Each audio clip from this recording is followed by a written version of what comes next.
Good evening, everybody. Welcome along to Sim Racing Bible. Welcome to the channel. My name is Phil. Good to see you this evening. Hope you are doing well. Tonight we are back in Automobilista 2. Now, a lot of people will go out there and say they have their favourite car and track combos that they go to on a regular basis. Some might be GT3 at Spa-Francorchamps. Others may be F1 cars at Monza. And we all have our favourites. But what about those ones which are less popular? We're going to have a look at some of them tonight. So, what we've done is we have taken a look through the hot lap leaderboards on AMS2. Now, I know these have been reset a couple of times, but not for a little while now. So, we went through there just to see if there are any particular combos that weren't quite as popular as others, i.e. having no lap time set on them whatsoever. And we found some. So, we're going to give them a go tonight and just see how they go, because I have a feeling that there could be some hidden gems in here. So I'm looking forward to giving some of these a try. And obviously, as you can tell from the image on the screen in front of you, one of them may involve some Group C action. So if you can tell what circuit that is from there, you've done very well. But I'm thinking it might not be one that is driven very often. So looking forward to this. Let's get into the now and jump into our first option. And I'll get myself in there as well so that I can actually do some driving rather than stuck on my home screen here. Here we go. Right. Let's get chat loaded up here. Rocket League. Hi, how are you? I'm very well, thank you. How are you? Good to have you with us. Thank you for joining us this evening. Whippy Whips here. How are we doing? Good to have you with us. So, first up tonight in our list of not so popular car and track combos, we're starting off here at Curvelo Short. Now, this is a Brazilian circuit, I think, and there are absolutely no records set for the hot car category. So, of course, we're going to go with the Fusca. What else are we going to possibly use in this particular class? So, there's times listed for the regular length Curvelo circuit, but just not the short one. So, some reason that's not as popular. So, we're going to jump into that. And, of course, with no record set, we're going to be ripping out the world records this evening. We're going to be putting world record times in absolutely everywhere. So let's jump in and go for it. This isn't an ego trip, by the way. This is just going to be fun. Hey, Raymond. How are we doing? Good to have you back with us again. Now, I'm going to be completely honest here and say that I don't recall driving the Curvelo circuit. So the first few laps of this is going to be a bit of an exploration for me. I'm trying to figure out where to go. And obviously the Copa, well, not the Copa Fusca, the hot car Fusca version is the ideal car to be learning a new track in. So let's see how we get on here. Not going to bother with setup because that's the least of my concerns right now. So here we go. Curvelo, the short circuit. And let's try and keep it on track. Already sideways. Now, being in hot lap mode, we are in absolutely peak position for track temperature and tyre temperatures, etc. And we have a bit of a run up to start the lap here. So let's see how we go. I have no idea where we're going here. I think we're going right at the end of the straight, purely by the fact that the marker boards are on the left. And I'm on the brakes hard. Back end's going around.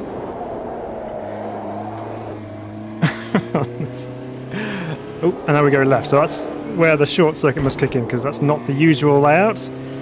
We have a walled section through here. Just going to take our time to start off with. Where are we going? Okay, right. Opens up again. So we're going to get over to the right-hand side of the circuit here.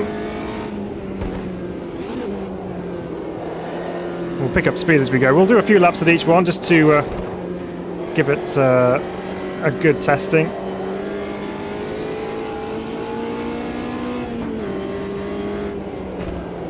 Slow down. You can tell I don't know where I'm going. Right, okay. I believe this is where we started out, so if I can remember that, it'll be all good. So there's a tighter end to the lap here. Although it's not the end of the lap. Okay, so that's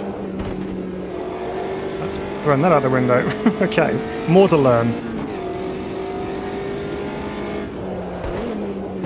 So what I am going to say is it's probably not going to be an absolutely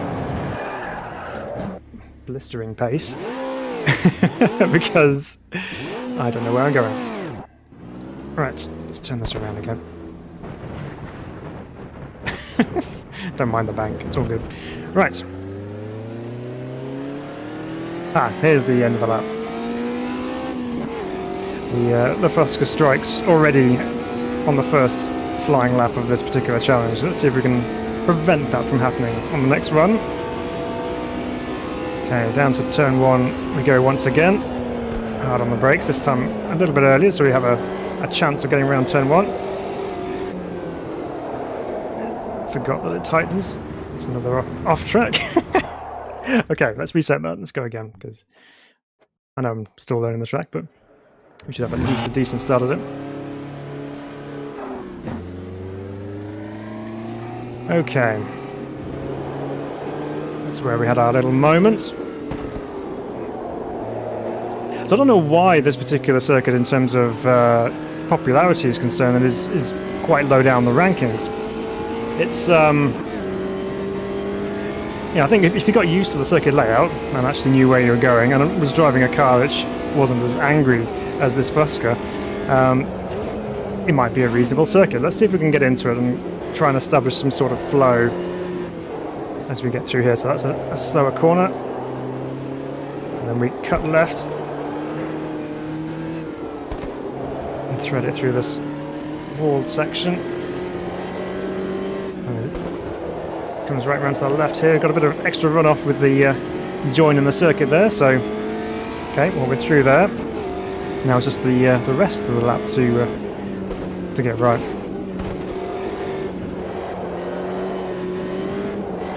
So it's quite a nice little section through there, just kind of balancing it through kind of an elongated chicane, I suppose.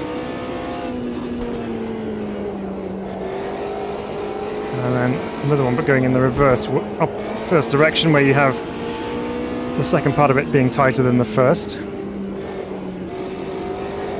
And this is that series of 3 lefts in a row, which gets tighter.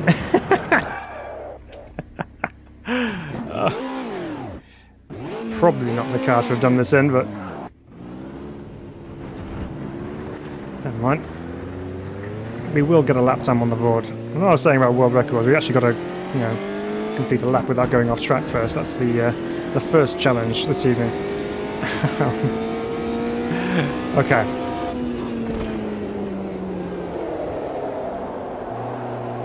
Nearly did the same thing again.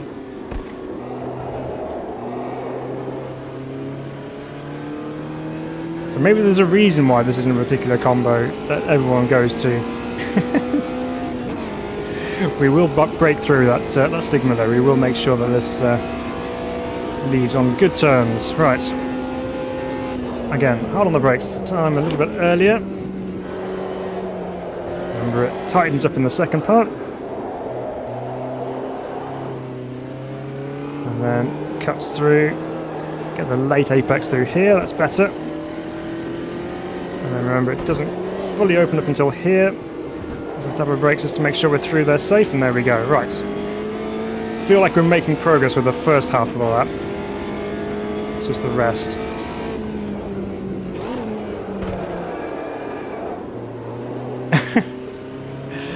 It's too late on the brakes. There's no markers from what I could tell there. I have to pay more attention possibly. Okay, and this is the reverse one, so it's quick in and then slower out. That's quite a nice section, actually. Okay, down to seconds. Let's try and keep it on track through here.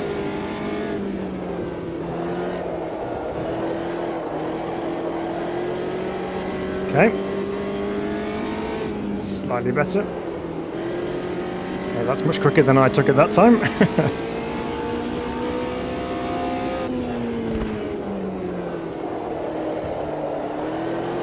Managed to get through our infamous corner.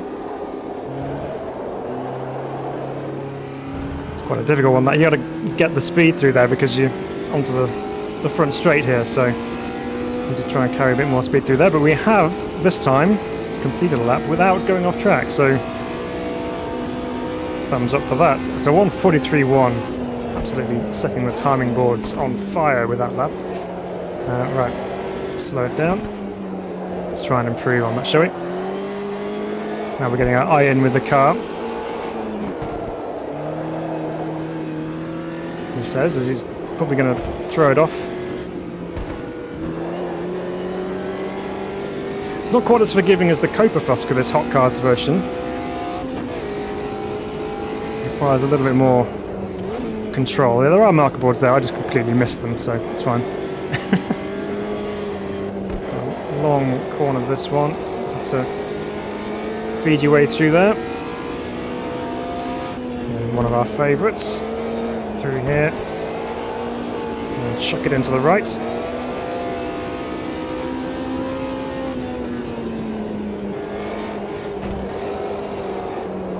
Still playing around with the throttle just to try and get the car to rotate, because it's one of those cars where you do need an element of throttle just to kind of help coax it through the corners. And that was the one that we should have taken faster, but we didn't. Okay. Hard on the brakes. Let's try and maximise all the speed through here. Okay. We're getting there. We're working on it. We're hopefully going to lower our time. We've had some nice green sectors through that lap. And hopefully it should be another lowering of the time. So that's going to be a 1:40.6. So a good chunk of time quicker that time round. So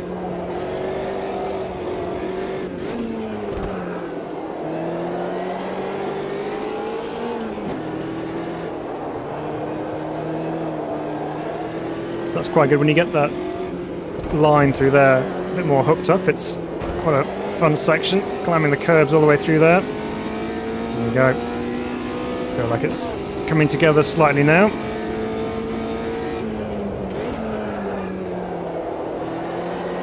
As he misses the apex entirely.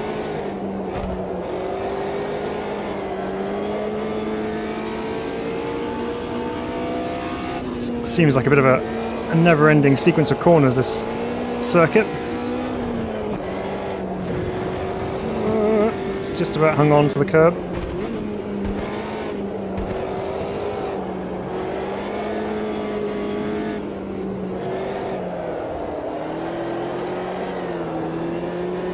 There we go. Now this one we can take quicker, remember? So let's do that. Okay, a bit better.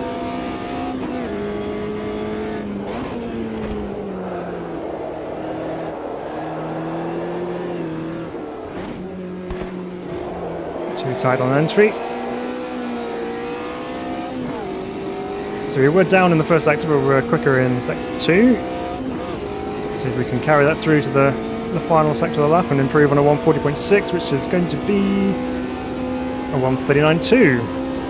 So lap time is falling now as we're getting more and more used to the circuit layout. And actually, it's actually coming a bit more alive now.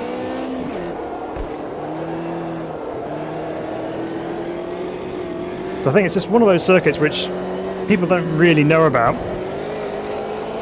so therefore don't really bother with. So if you're seeing this for the first time, like I have this evening, and you think, actually, that could be quite a fun circuit to drive in whatever car you feel like. You don't necessarily have to take this particular Fusca, although I am starting to enjoy it more after our first little adventures.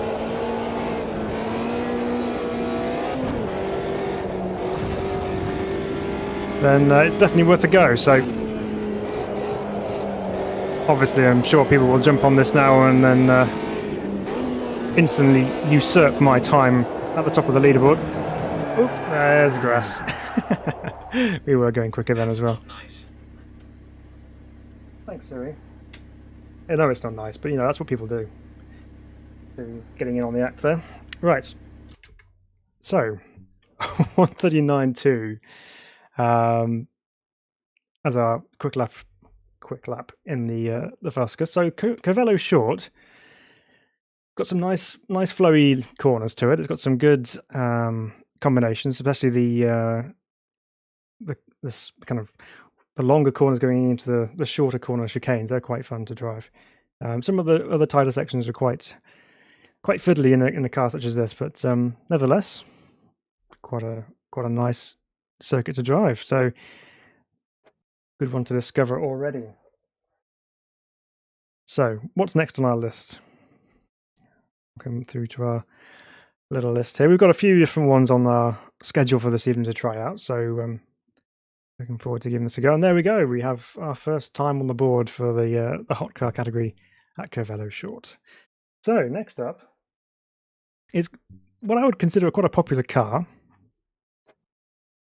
So we go right to the top of our list and we jump in the ARC Camaro, the Aussie Racing Cars Camaro, and it's at, again, another circuit which will probably get overlooked in many respects. So Snetterton itself is quite popular, obviously, in the UK for club racing and national level racing as well. And most people will know it for the 300 circuit and maybe even the 200 circuit, which is kind of more traditional Snetterton. But not so much for the 100 circuit, which is the really short layout inside the main outer loop of the circuit itself. So once again, we jump in here. ARC Camaro, Snetterton 100, no record set. So let's go change that. Now the ARC Camaro is a funny little thing. Small, narrow track. No, sorry, narrow track, shortish wheelbase, and it's a space frame chassis with a Camaro body shell, which looks like it's gone through the car crusher and just kind of nudged the sides in. And it's got a bike engine, so it revs like crazy all the way up through the rev range. There you go. You can see the lovely front profile of the of the Camaro. So quite a fun little car to drive this.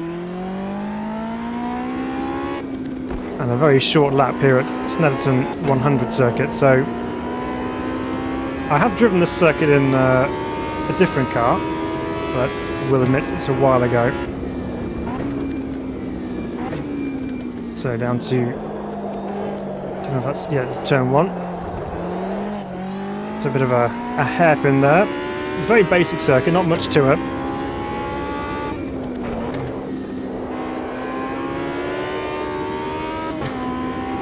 Through Hamilton and down to the Auggie's hairpin.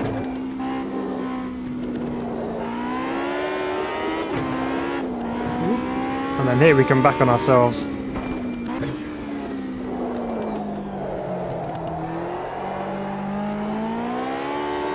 Quite a distracting reflection on the windscreen in front of us of the brake master cylinders, the reservoirs. Too busy looking at that rather than where I'm going, so let's try and look past that.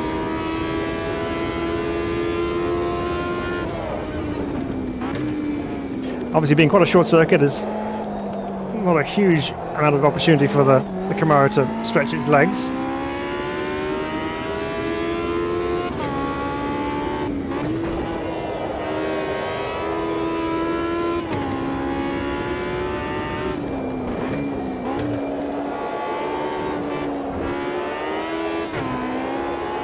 Quite twitchy as well to drive this thing.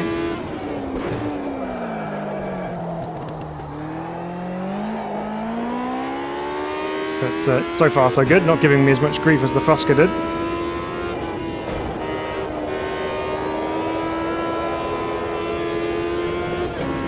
And a bit of a quicker corner there, can slide through there quite nicely. Alright.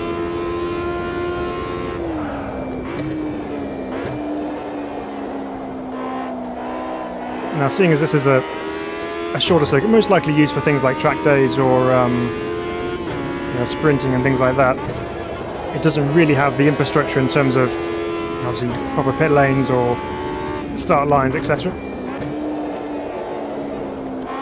So it's quite easy to kind of get lost on circuit as to where the start-finish line actually is.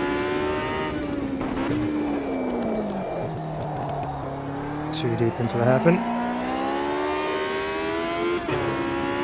Okay, well, let's try and knuckle down and get this thing through here better. And so far it's a little bit scrappy. So I think this is the start-finish line here, these cones. So that was a quicker lap somehow.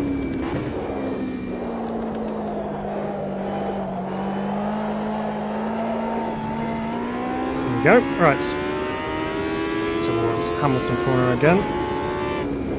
Little dab of brakes. Back on the power because there seems to be a bit of runoff on the outside we can use. Into Oggies, we're a little bit slower.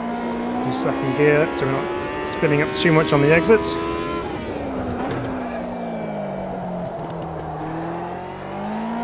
Give the power in as gently as we can because we're in first gear trying to get the power down.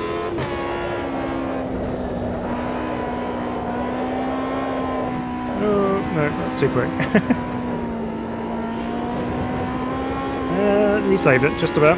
Right, let's go again.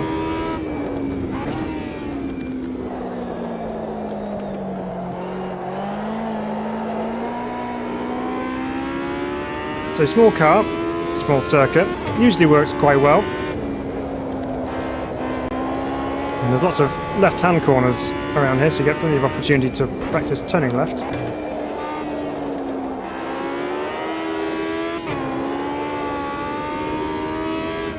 And the brakes much earlier. It's still running on though. Right, let's see if we can improve our time then.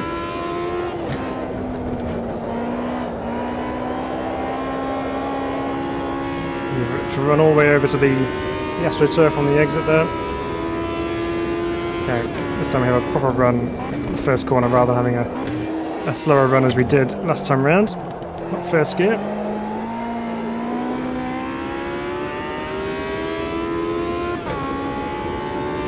Have our brakes, chuck it in.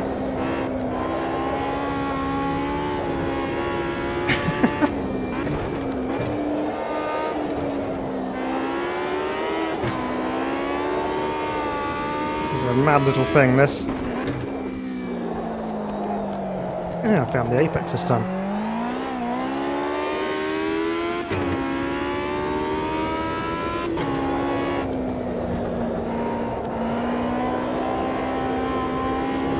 Okay. Get back on track, and that should be an improvement, maybe. No. So we're running. Oh yeah, it was 7/10 up. So we're running. The steering, the view left button for some reason, so best lap so far is a 50.8, so let's see if we can lower that one more. We'll give it another go.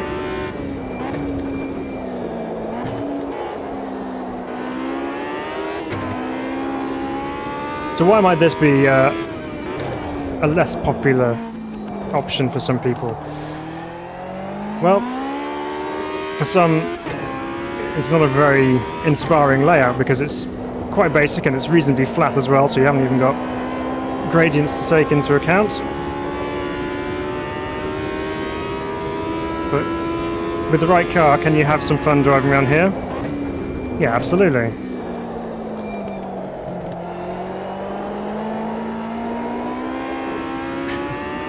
Trying to be a little bit neater out of that.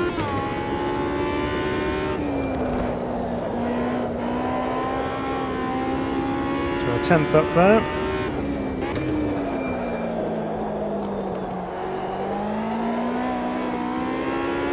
Too deep. Right.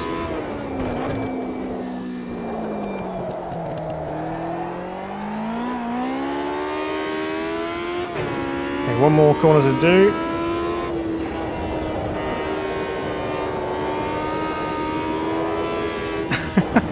And we messed it up.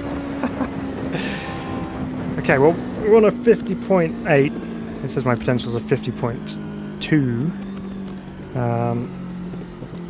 But I think we have got some damaged steering there because the steering wheel's off-centered. So what about Snetterton 100 and the ARC Camaro? It's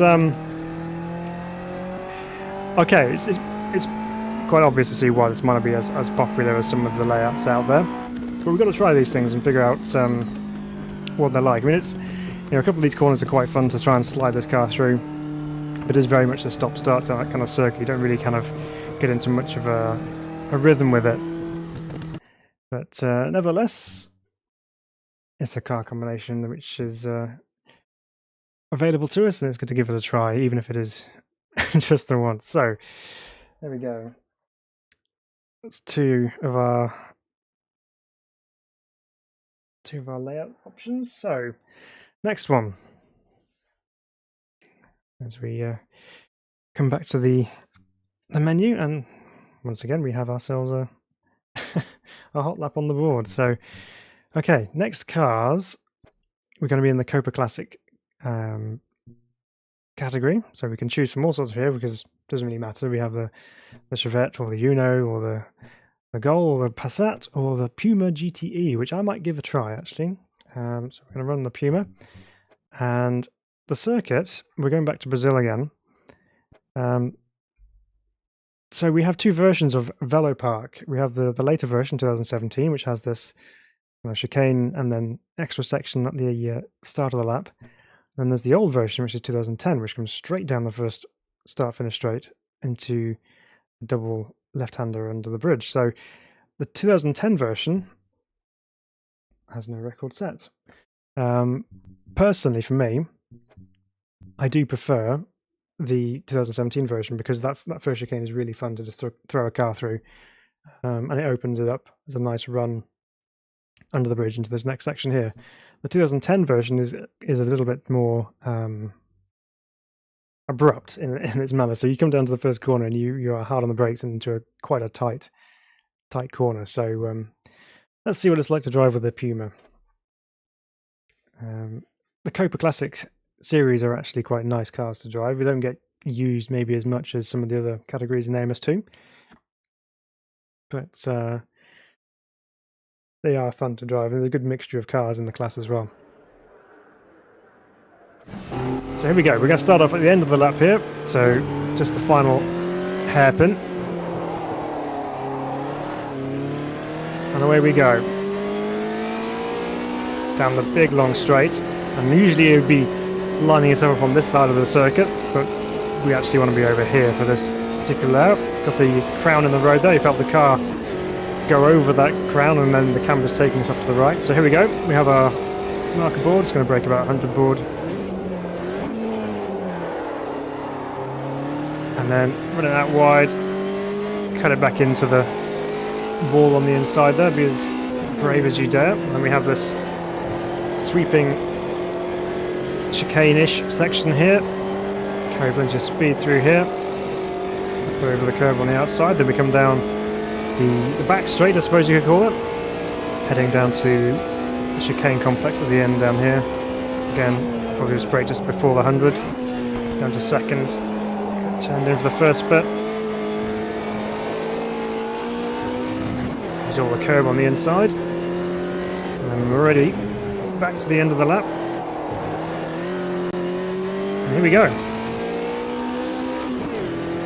First lap in the books. I'm already trying to set up to go the wrong way, so I need to come back over this side. It's going to take a bit of getting used to. Now I like the Velopark circuit. I think it's got some nice rhythm to it. Lock up into turn one. Did find the apex this time. Run it out to the black and yellow wall and just miss it before you cut in.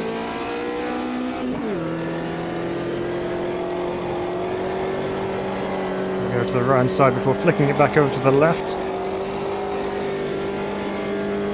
In this particular car, keep it as flat as you can through there on the throttle. Okay, and again just before the 100 board, hard on the brakes. Down to second gear.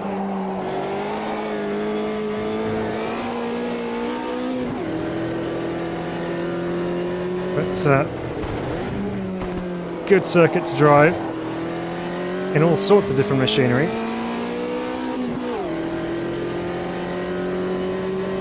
Even though this car takes a while to get down the straights because of its lack of straight line speed compared to some of the other vehicles available in AMS2. Once you get to the corners, that's where the enjoyment begins. So again, hard on the brakes. See if we can lower that time a little bit more. It's very disconcerting heading towards that yellow and black barrier on the outside. Usually yellow and black means avoid but you have to head towards it. So we're up in sector 1. So our best lap so far is a 1:05.3. That's a missed braking point, but somehow we're going to get it stopped. Through the chicane we go once again. It's the final corner, let's make this a good one. Got the power nice and early, and away we go. Hey Kronos, how are we doing? Hope you're doing well. Thanks for joining us this evening. There we go, 1:04.8, so we've lowered that by a good half a second that time round. Let's see if we can do any more on that.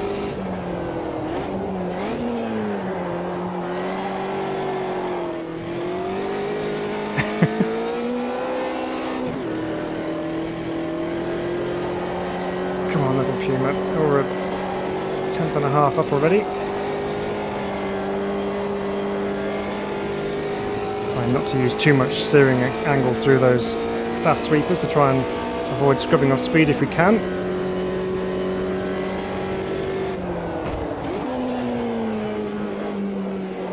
It's an early turn in. Quite rightly the race director said no, that's too much. Let's try and get a good run out of here and set ourselves up nicely for another lap. There is time in that. We're a potential... Well, this potential is still the same on 1:04.8, but let's see what it's like at the end of this one, see if that lowers. Yeah, 1:04.6. There's a couple of tenths we can knock off, especially this first sector where we were a little bit quicker last time round. Let's see if we can improve.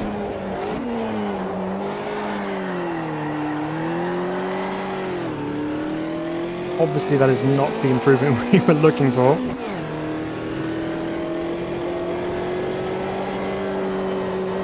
But the Puma, being a forgiving little car that it is, let me get away with it.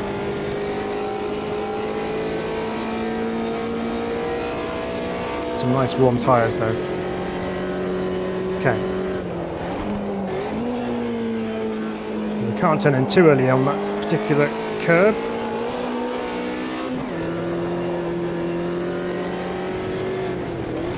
Right down the rumble strip on the right, get a nice turn in. Okay, so that lap's discarded. Let's try again, this time without going sideways at the exit of turn 1, or even the entrance of turn 1 like we did last time. Right, get the stops this time, shall we?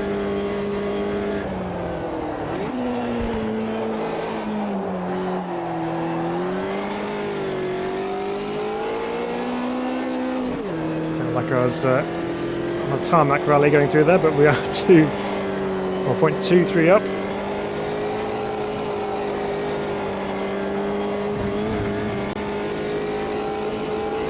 It's committed.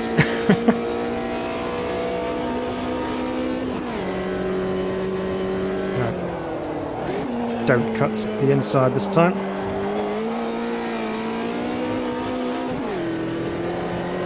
Did lose time down that back straight. Obviously we were just too committed through that sweeping left and right section.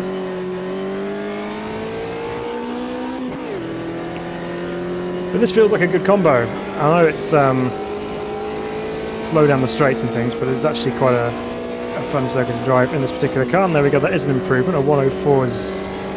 Oh, it's potential 1:04.4 that time around.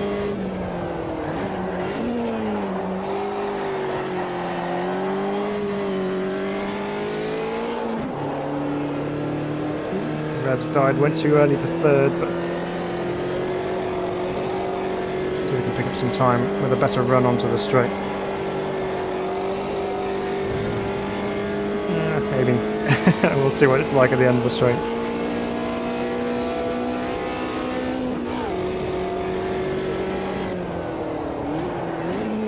No, we did lose time. Okay, we're going to go for one more and see if we can improve that any more. We've got supposedly 4 tenths in our potential lap to make up.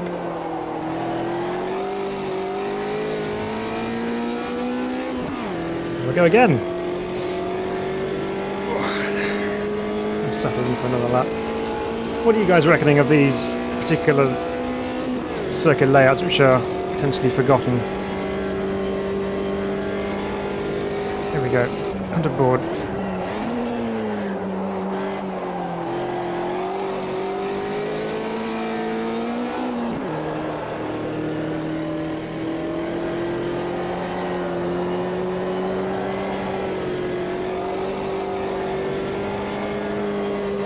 A much smoother run onto the back straight. Let's see if that transpires into better split at the end of the straight. Yes, it does slightly, and it gets taken away. Charlie Whiting says no. Right, so that's quite a fun combo. I like the rhythm round Velopark. Again, prefer the later version, the 2017 version, but once you get past that first corner, it's exactly the same anyway. So, but it is quite fun with that element where you have to take it out to the wall on the outside before you bring it back in to the apex on the second half of the corner. So, good fun. Kronos says, to be honest, I find the slow cars to be much more satisfying to drive than faster and higher downforce cars in AMS2 particularly. Yes, okay, yep, I agree with that. Yeah, the slower cars are very fun to drive because you have to be a little bit more, I guess, precise with it. You have to make sure that you carry speed through the corners. You have to make sure that the car is, in a nice neutral stance as you're going through the corners and not sliding too much because you're scribbling off speed. You really have to make those minimum speeds so much higher because you've got to carry all that momentum as far as you can get it down the straight. So it's quite a challenge driving slow cars quickly. But they're definitely very satisfying when you get it right. It's good fun. So there we go. Another world record to our name until Nemesis comes along and destroys it. Okay. What's next on our list? Okay. Well, we teased you with it at the start, so it is now time to pick up the pace slightly. So we're going to go with the Group C Porsche 962C. Now, where are we going to take this? Did anyone guess where that picture was taken at the beginning of the stream, or the one used for the thumbnail? Any ideas where that might be? It's a difficult one because it's a circuit which isn't really in anyone's kind of visual on Automobilista 2, and not one that's on anyone's radar for going to. Even if you do know the circuit and you want to drive a circuit, it's not a layout that you'll be familiar with. So we're going to Virginia International Raceway. It's not the full layout. It's not even the Grande layout, or the North layout, or the South layout. We're on the Patriot layout. Anyone ever driven this? But yeah, this is a very, very interesting circuit. So this is set completely again inside the main VIR circuit, as you would see around the outside. So not really using any elements of that particular circuit. So if you know the Virginia International Raceway circuit, you won't know this one if you jump straight into it because it just uses nothing of it. And it's a tight, twisty little circuit. And we're going to take a Group C beast around here. I don't know whose idea this was, but yeah, this could end in in a wall somewhere.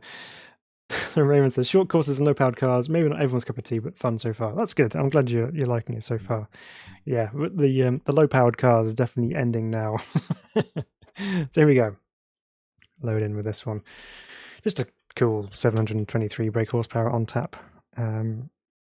And yeah, it does sound very American, doesn't it? The Patriot circuit.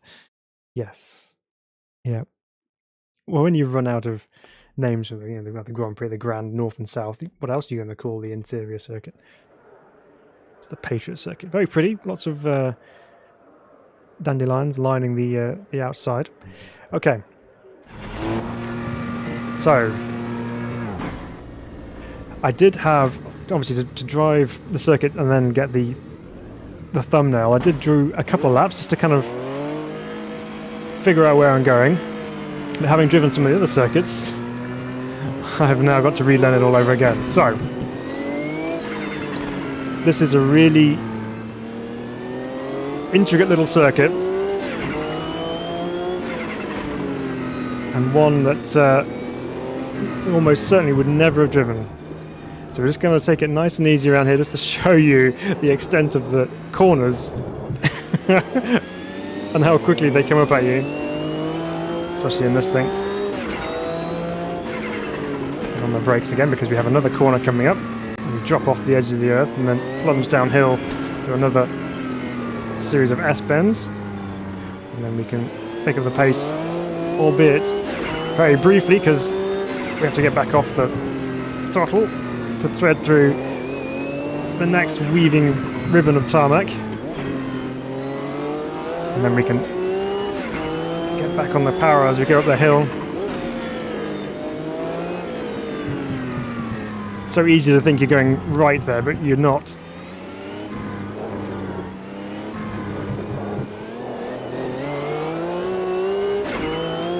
Let's pick up the pace a little bit.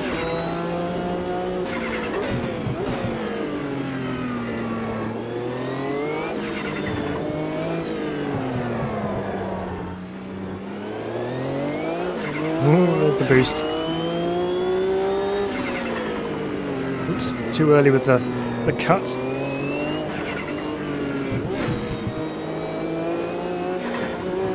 Again, it's another one of those circuits where you don't actually know where the start-finish line is. But it is there somewhere. You get used to it eventually. It's good if you want to test over your reflexes or an arm workout. Ooh, that's too late. We're visiting the grass. Let's go do some mowing with our expensive 962. Rain was a weird combo, I never thought about it. No, to be honest, until we did this stream this evening, I'd never thought about it either. But definitely one worth trying by the looks of things.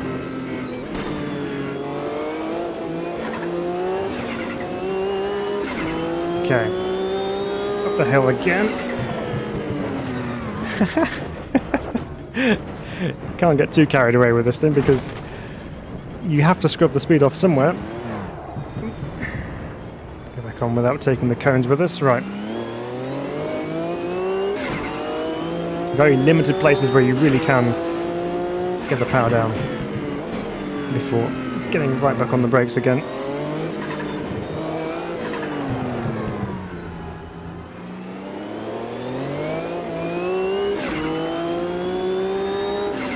Brake before the top of the hill just to make sure you actually can get it through here in one piece. Kind of feather the throttle through there. We can probably pick up a bit more pace as we go.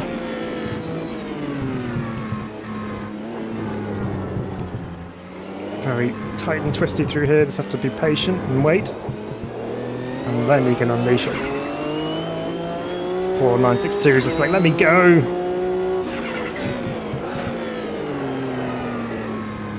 Just about kept it on the tarmac. There was another grassy moment coming up there, but he held on to it. But despite being quite a short circuit, there's an awful lot of elevation change to be aware of around here. There's a quicker lap, 6/10 up.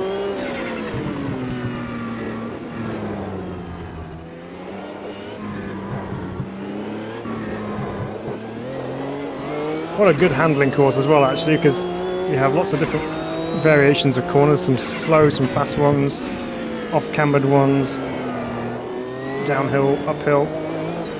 So good for testing out a setup and trying to get the car to handle what you want it to do.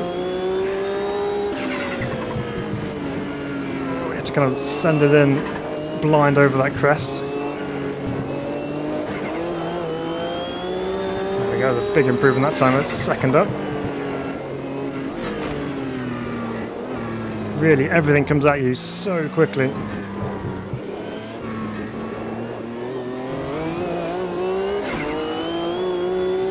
Another 7/10 up, really picking the pace up now.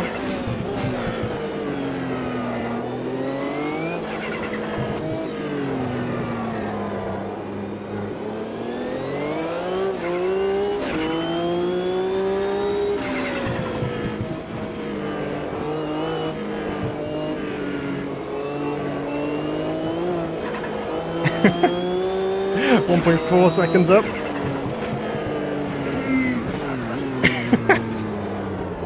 How? How are we still going?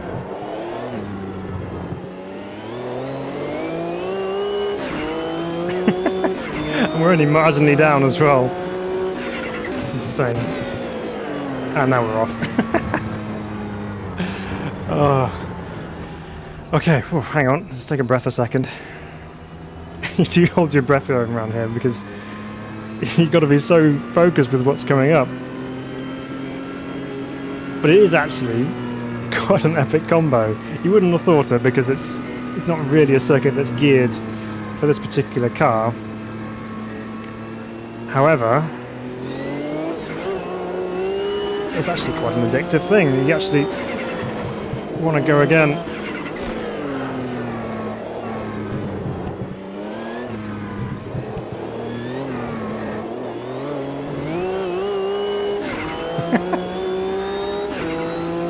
It just makes the joy of flooring the throttle in this thing even more pleasurable because you have to wait a little bit longer to get there.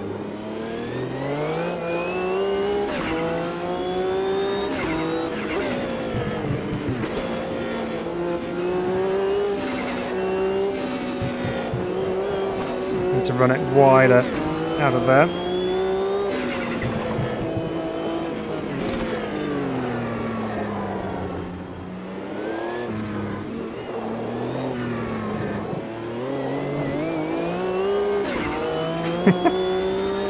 Oh, really 3/10 down on the first sector, but that's okay. Let's see if we can make that up by cutting across there.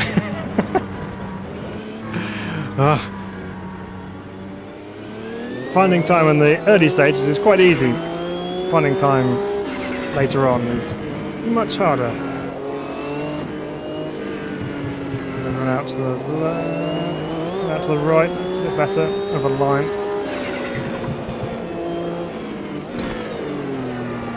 Oh, there's much neater into there.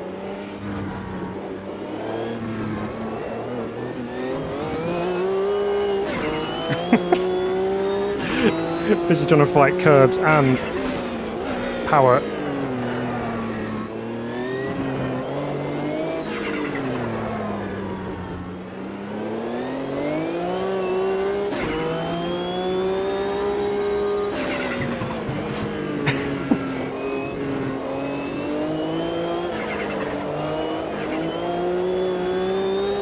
We did improve just purely by being braver through that last corner. Dear me. Oh my word. Okay. So the Patriot circuit and the Group C sports cars, go give it a go. if you want to have a wake up moment because you're trying to just deal with everything coming at you so quickly, this is the combo for you. That's actually really fun to try and tame such a mad thing such as a Group C car around this particular tight and twisty circuit, but it's actually really well suited to it. It's a bit of a mini Nürburgring really, with all the corners.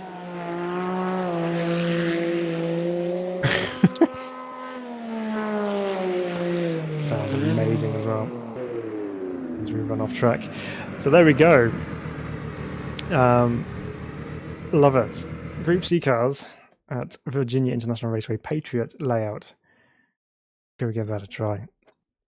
I'm sure you won't regret it. Well, your arms might, but you won't regret it because that's fun.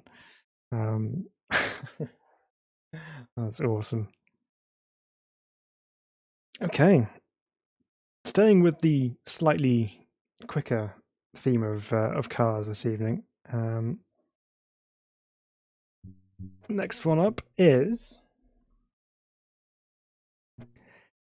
the Formula Classic 1 or Gen 2, which one I've written down here. Gen 1.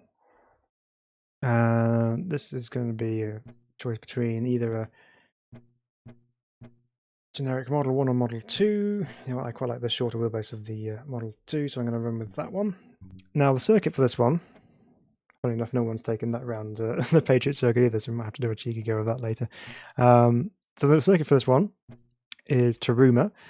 Obviously, everyone knows the main version of Taruma, which is run online quite a bit, and we've done a couple of races around here. Great circuit, good fun. But the Taruma layout actually has a chicane version as well, which is quite a tight-looking chicane. So I'm going to figure out if we can actually get this F1 car through there. But again, it's another circuit layout which has no record set. So it is our job as a public service to set a record time in there for someone to go and beat, and to bring you to an awareness of these particular circuit and car combos. So there we go. Let's see how this one gets on. But yeah, well, still trying to get my head together from that Group C car. Right, so more power once again, and this time in a single-seater format.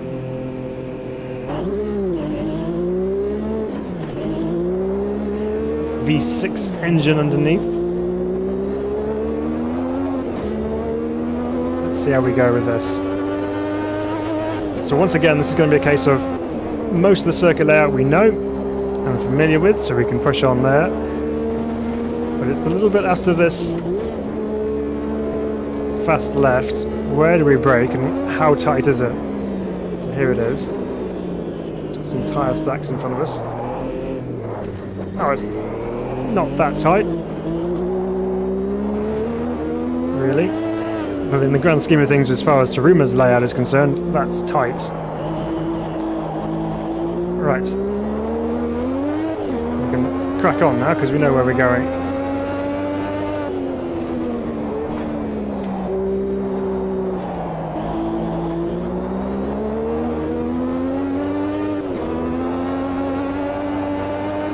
Oh, this thing's quick. I thought the Group C car was quick.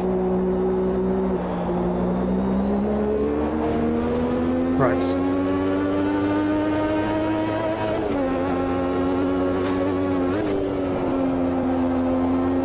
Oh, that's fast through turn one.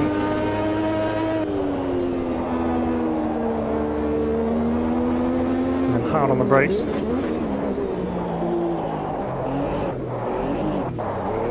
Big curves on the inside, rattling the teeth out of the driver.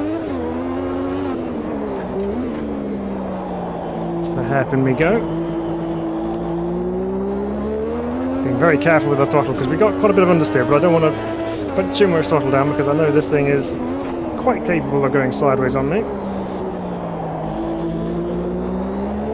I'll just try and manage the turbo. And now I can probably open up the entrance to that corner a little bit more. For now, I'm just trying to hold on to the thing.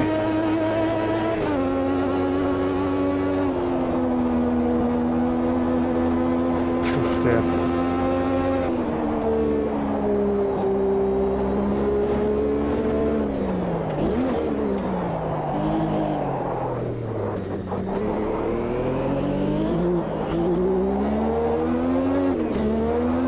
Once you get used to it, the chicane's not too bad.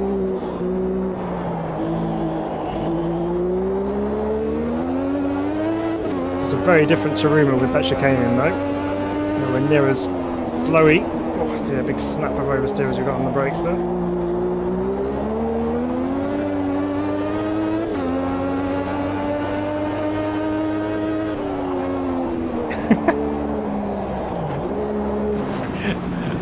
Thought I could take a bit more speed to that last corner, but I was wrong. Just trying to get back to the paddock the wrong way. Oh, goodness me. Right, let's try again. Alex, thank you for subscribing. I appreciate that. Welcome to Sim Racing Bible. Good to have you with us. Thank you for watching along. Hope you're enjoying what you're seeing with me trying to explore some of these less popular circuits and car combos, because let's be honest, if you're taking a classic Formula 1 car out somewhere, Taruma chicane is probably not the circuit you're instantly going to take it to. Here we go, into the chicane once more. Cross-gating under second gear from fifth, always fun. Let's sounded like a bit of a barrier hit. Trying to keep this thing under control.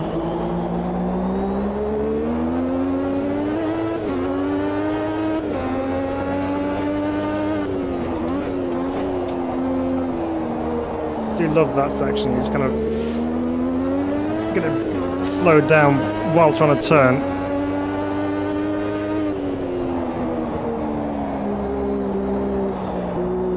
Speaking of turning, we need more.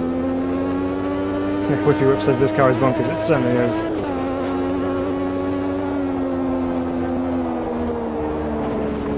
Okay. With the speed I was taking through turn 1, I honestly thought it was a flat corner, but no, not quite.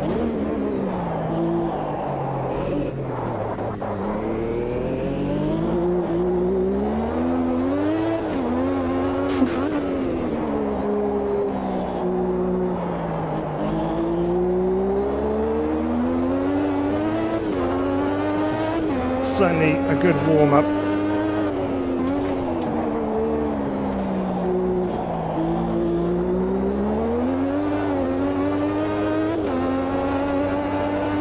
We are up on our time.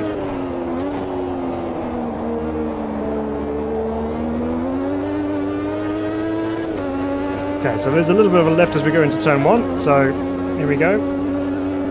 Little lift.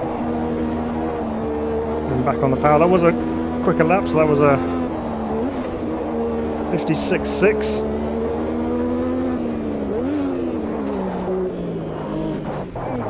There's a curve. Maybe I got away from me. Well, that's a mad combo. My goodness. Okay, so it's not bad actually. It's pretty fun. Just trying to gather my thoughts as to what just happened. But yeah, that car is just so quick. It's just ridiculously quick. So you're constantly trying to catch the thing all the way around the lap. The chicane version of Taruma, okay, it's different to what we know Taruma as being normally, but it's an extra added challenge. Normally it's only got that one really slow hairpin, which is where you could potentially make a move. But here, there's an opportunity potentially to get up the inside going into the chicane, even though it is quite tight. With some cars, that might be an added overtaking opportunity. So it might be quite a good circuit for racing as well as just driving itself. So there we go. Formula Classic Gen 1s at Taruma chicane. So Kronos says, why does it feel like the car loses grip and gets it back constantly through the fast corners? Not sure if that's supposed to happen. Let's try to remember back now. I think it might just be down to the slip angle of the tyres. I think because although they're slicks, they are quite old slicks, so they don't tend to have the same yield of grip as modern day slicks have now. So you get a little bit of lateral movement in the tyre, so the weight shifting through the tyres, and it's kind of being upset by the amount of power it's trying to deal with as well with one of these things. So it's almost as if you can load it up as you turn into a corner. The tyre will catch that grip, but as the weight catches up and starts pushing it more to the outside, the tyre slips underneath you, and then the combination of that plus the power trying to get through it kind of either bursts into wheel spin, or it just kind of has enough grip to deal with it. So it's a bit of a balancing act trying to get these cars through the corners, and then obviously you've got to try and get them off the corner as well, because they're just so happy to get burst into wheel spin. So I'm not sure whether that's the correct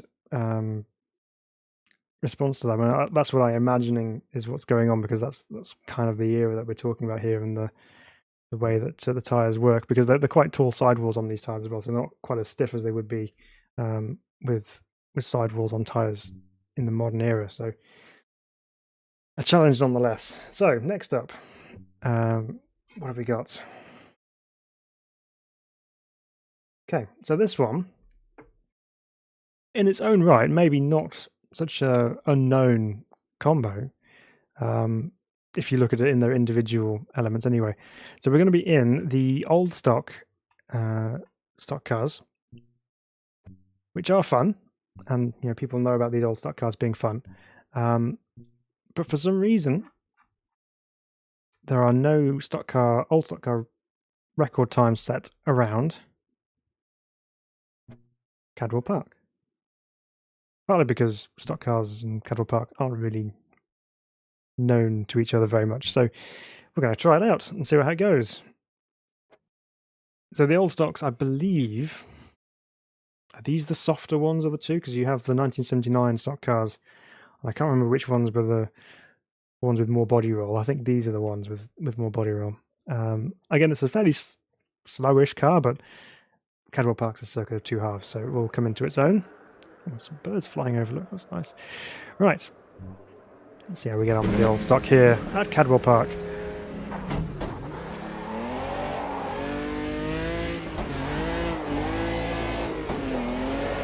It feels quite a big car around what is essentially quite a narrow circuit. We haven't even made it to the line. We've already found the barriers. Let's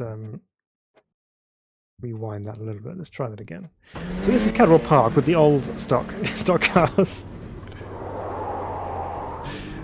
Let's engage an actual gear that's going to get us off the corner. Right, through the final corner we go. And we're up and running. So, coming up across the line here at Cadwell Park, we have the first corner, which is a very fast sweeping uphill left. So you have to get on the brakes for this one in this particular car, but the camber does help us get the car turned in, and then the camber is still working with us slightly, but we have a crest of a hill to deal with, and a double apex right before we get on the power down the back straight, I suppose. It's not really a straight, it's got a bit of a curve to it, but it's as straight as you get here at Cadwell, really. And then top of the hill, on the brakes for this tight left, if it's going to stop. Well, that's the first lap gone. But we're still exploring the combination, so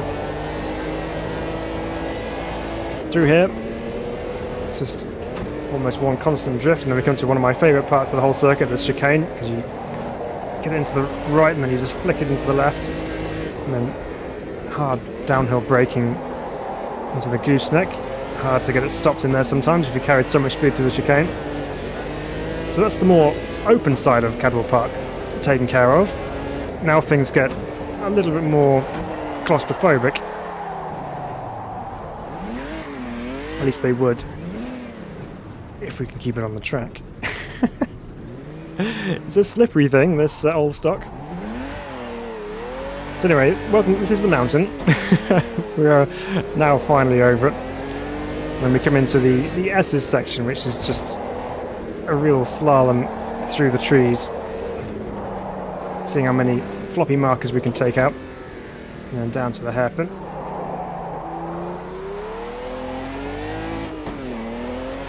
And into our notorious last corner where we had our moment, but not so this time.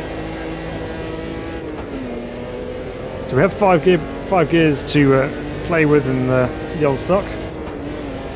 To fifth. Right, let's try and get a lap on the board without going off.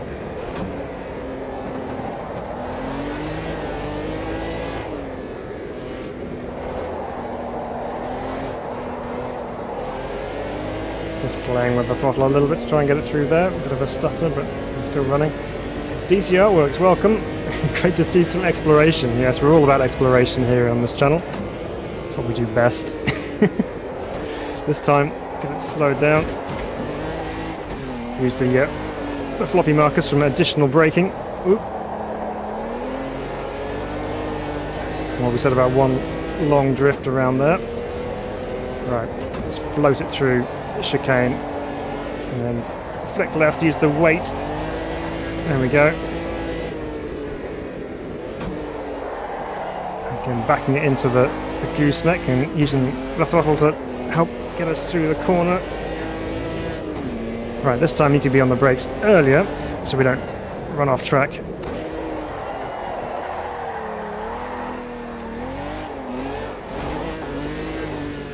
That's not the most conventional way to get through there. Nevertheless, it worked. There's some dead floppy markers from earlier, not sure who did that. Some hooligan. Right, Up over the top of that crest. Get slowed down. And somehow, we've managed to keep the lap time legal, despite all of our sideways moments. So we're going to have our first time on the board, and a well-earned one too, I think.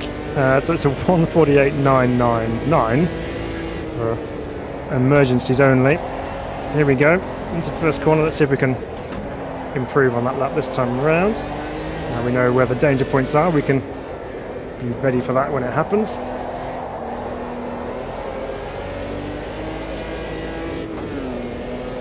Okay, so maybe need to brake a little bit earlier at the top of the hill here, so just to make sure we get into the right. So we are 2/10 up on the brakes of the first marker board. It's better.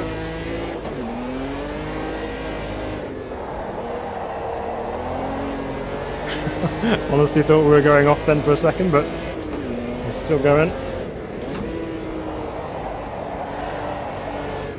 Oh, didn't get the right hander hooked up, which delayed our flick into the left.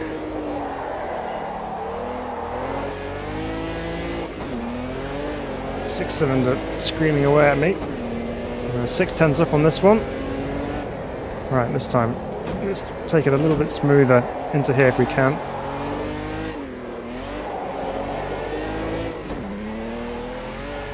There we go, nice and neat over the top of the mountain. Nope.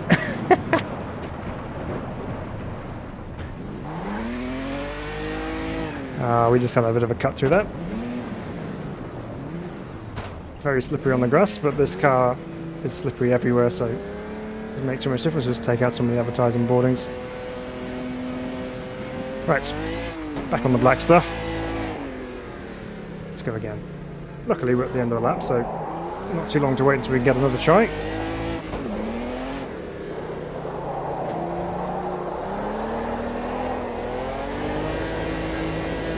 This is a fun car, actually. I do enjoy it. The DT Outlook says whatever time you set, I'm sure it'll be okay. We'll look later. So we won't have a chance to beat it. Well, I'm sure you'll give it a good go.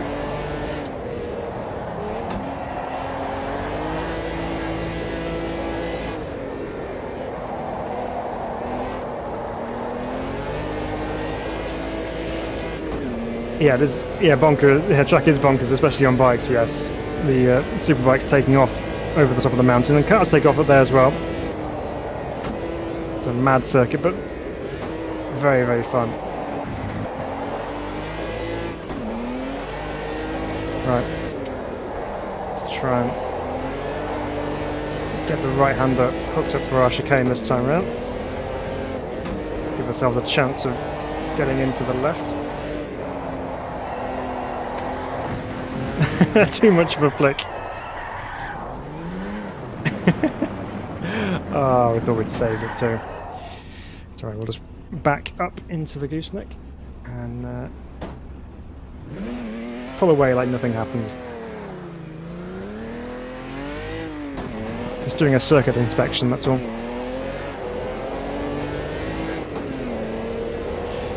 Okay.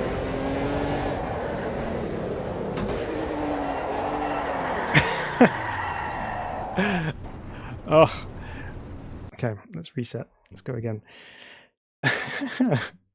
This thing is so slippery. Just trying to get the power down. It's just constantly moving around underneath you.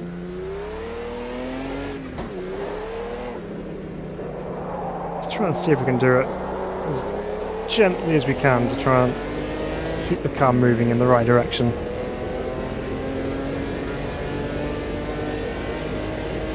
Having said that, we'll probably jump into the first corner and do all broadside and just all over the place.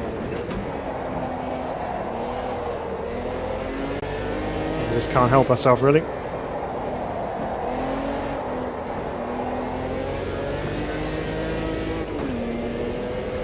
Okay, not the neatest start to the lap that time round.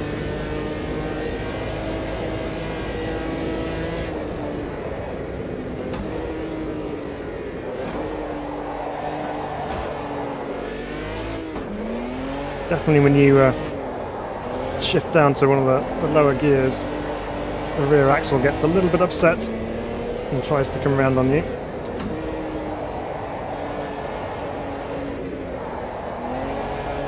It's a more controlled flick.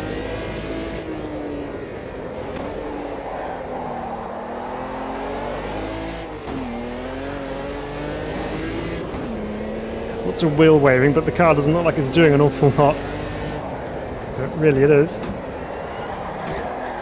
There we go, we run off. Again, braking too late for the mountain section. Again, another fun combo this, because it's just such a challenge trying to wrestle this thing around here. Especially with a Formula rim. Haven't got much to grab hold of when it gets sideways.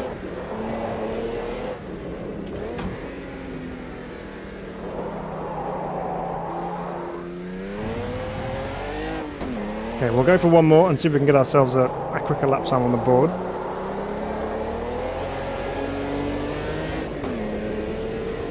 But it is a wonderful circuit, Cadwell. I really do love this place. It's fun to drive in a variety of different cars. And this old stock is definitely one of those you can add to the mix.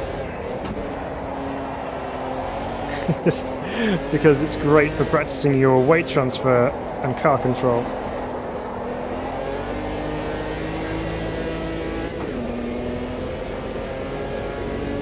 It's also, with all the added gradients and crests and dips, really unsettles the car. So it helps with trying to increase your car control abilities.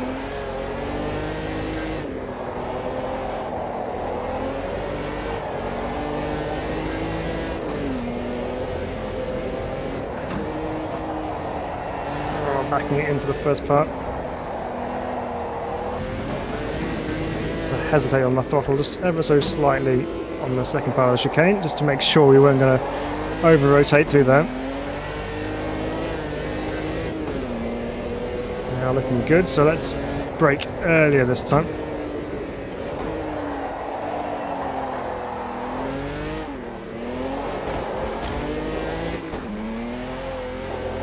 There goes light at the top of the hill.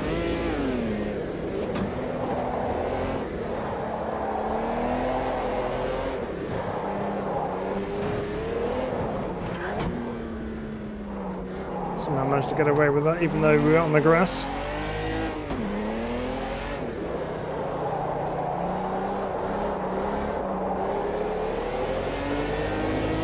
This should be an improvement.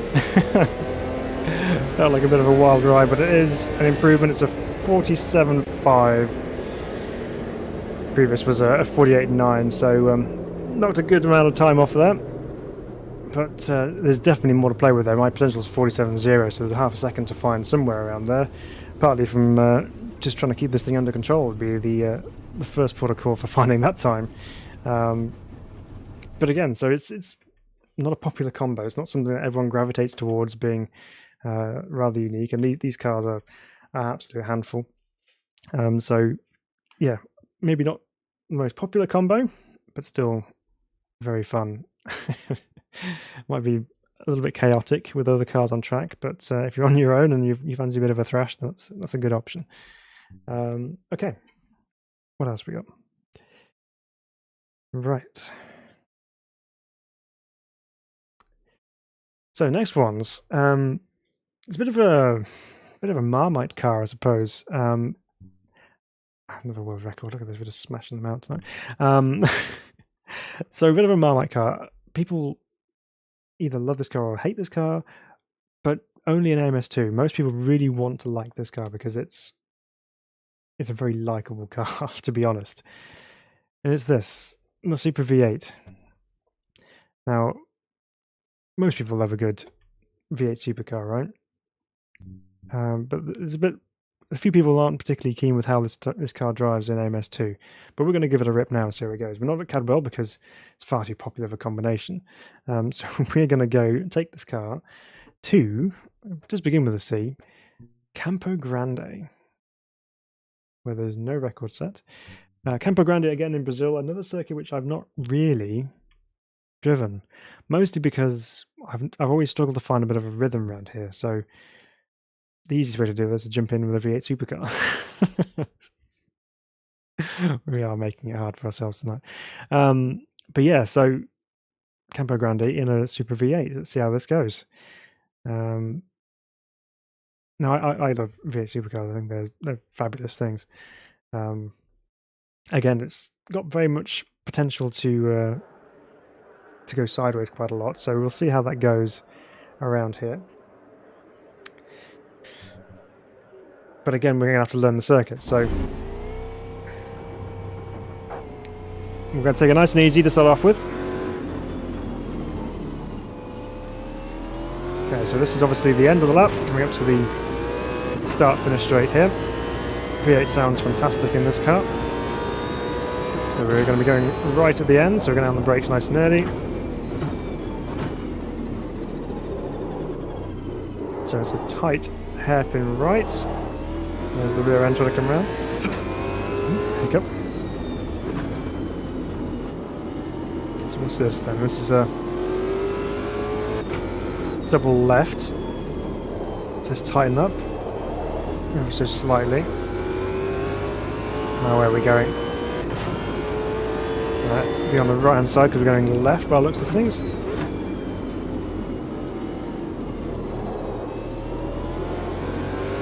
Okay, this is what leads onto the straight.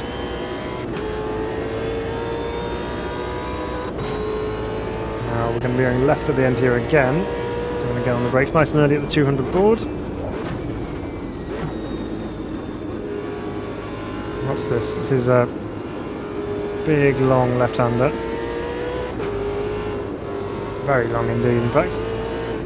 I think I remember this bit.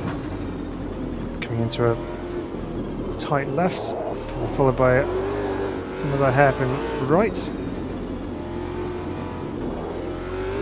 Not quite. And here we are back at the end of the lap, so... Okay, a few long corners, a few 90 lefts and rights, so let's see what happens when we pick up the pace ever so slightly. This was a long hairpin right to start the lap. This is our double left.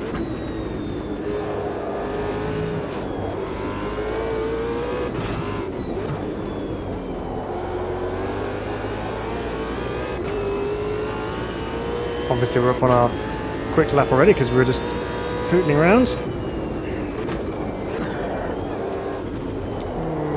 Rear end broke away from us on the way in there, so gotta watch out for that. Don't brake too late.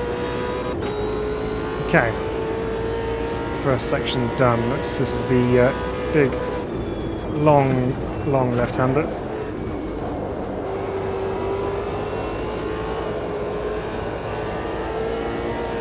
Nice slide on the exit and then hard on the brakes into the hairpin. Big curb on the inside. Don't want to take too much of that, but I did anyway.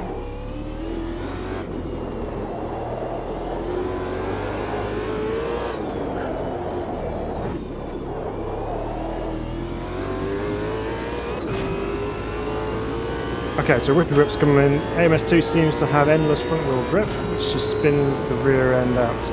Is that just for this particular car, or is it whippy whip? There's no grip there. You have to get it stopped.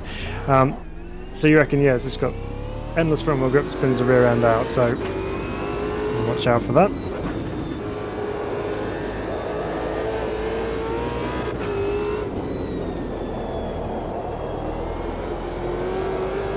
It is very slippery,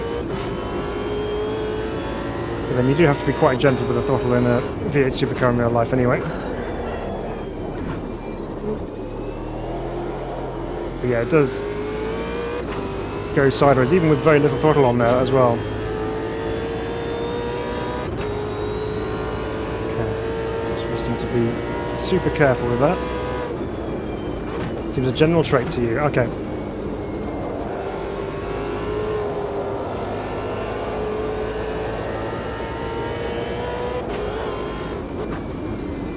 This time we'll stay off the curb, yeah? Get a late apex because it seems to tighten up at the end. Whoops, there it goes.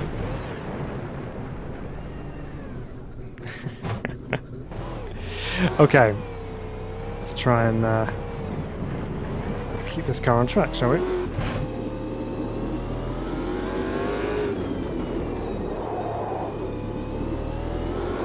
So that's what you mean, the car does turn in very nicely, but yeah, rear end's very light. Okay, down to turn 1 again. Get it trailed in.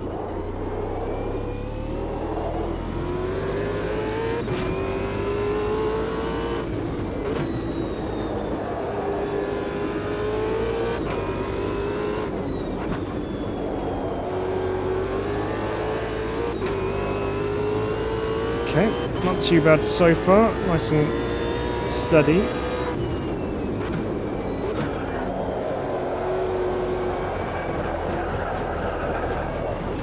The opposite of steady.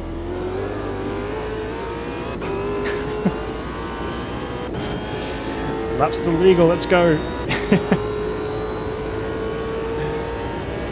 Alright. Probably favourite corner on the circuit is actually this big long left-hander with this car, because you can balance the car through there. It's about as balanced as a salmon on a ball. Right, come on. See what I mean? I'm just not getting the rhythm of the circuit. Not flowing for me at the moment, but that could also be partly down to the car. Right. Get it stopped nice and early.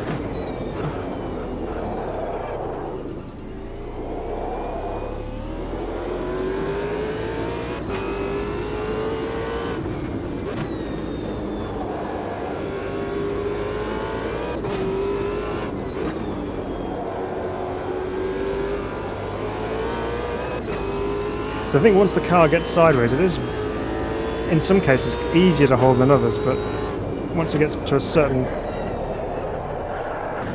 point, there's no coming back. Of course, you have to get the car slowed down beforehand, otherwise you will be doing something like that. Let's try again. So far, of the actual lap we've managed to complete safely, we have done a 1:24.7, so I'm sure there's plenty more to come from that, if we can keep this thing going in the right direction. Slow it down.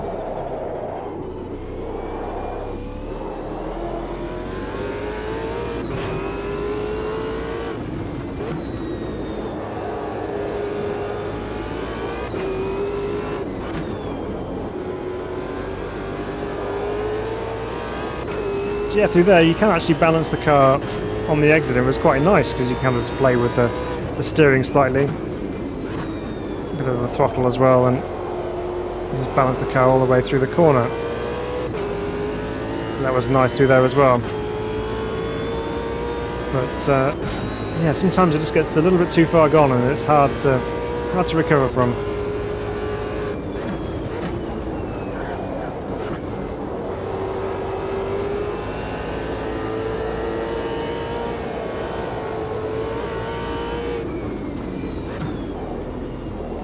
Apex again, there we go. Yeah, low speed corners, difficult to get the power down.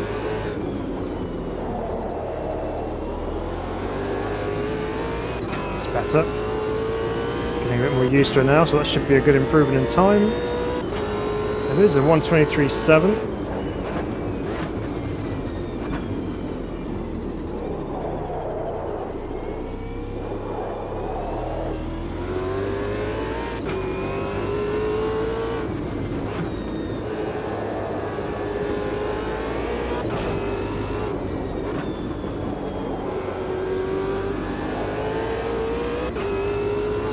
Starting to get a little bit more on terms with it now. Obviously it's quite a big heavy car, so those braking distances are a little bit longer than you think it might be when you first jump in it. So you just got to bring them back ever so slightly. You just got to be so gentle with that right foot because, as I said, it's so easy to get the rear end sliding through a lot of these corners. Let's just feed it through here nice and gently. Tightens up on the exit.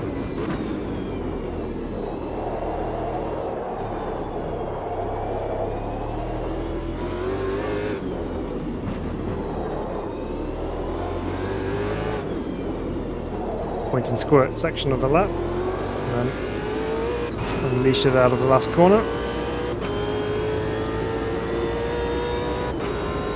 Okay, so we were slower that time round, but that's okay. Let's try again.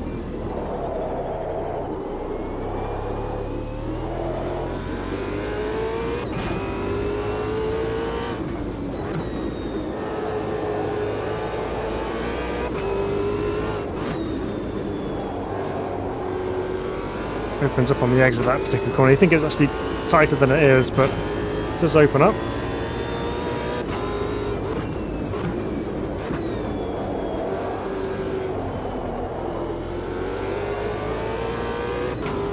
Yeah, definitely getting to grips with it now.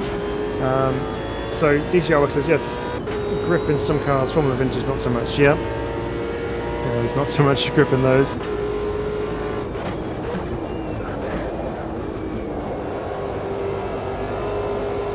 And wait for the corner to tighten up, and then you can get the power down. That's better. That's a lot of lock.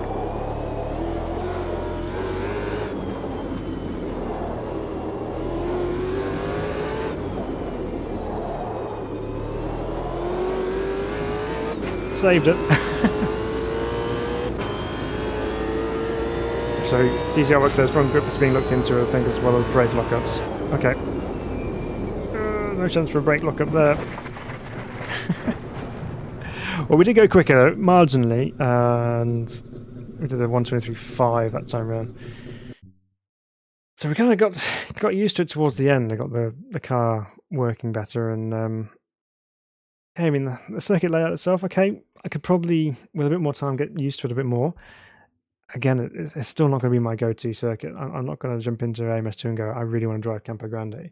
That's not necessarily, even not in the V8 Supercar, even in something else, I'm not necessarily going to choose that as my track to go with. But, there's some good elements to it. I like the big long left up the hill. The double left at the start of the lap as well, the turns 2 and 3. That's quite fun to hook up through there. But yeah, not bad at all. A reasonable combo. I mean, once you get used to the V8 Supercar as well, it does get a bit easier. Even though I was throwing it off everywhere, but towards the end it was a bit better. Okay, what else we got? Caterham Academy is the next car up. Now, the Caterhams are good fun little cars. Enjoy driving those. Lots of different versions. We have the 620R, which is just insane. The Super Lights, the Super Sport, and the Academy being the slowest version of the Caterham, but no less fun. So we're going to take the Caterham Academy. Where are we taking it to? We're going to take it to probably one of the newest circuits in the game. Not the new one, but fairly recent. Going to go to Cleveland. Now, again, no record set here, so no one's been keen to give this a go. So let's give it a try and see how it goes. So, Whippy Whip tried AMS1 the other day, and that game drives brilliantly. So surprised by how good it was. Yeah, I need to fire up AMS1 again. We've done a little bit of old school sim racing stuff recently. Obviously, we've been doing a fair bit in Live for Speed. We fired up rFactor for the first time in ages. Last week, was it, or a week before, 2 weeks ago, and that was brilliant. So yeah, I need to get back into AMS1 again and give that another try. Give it an experiment next to the modern one. So here we go. Caterham Academy at Cleveland.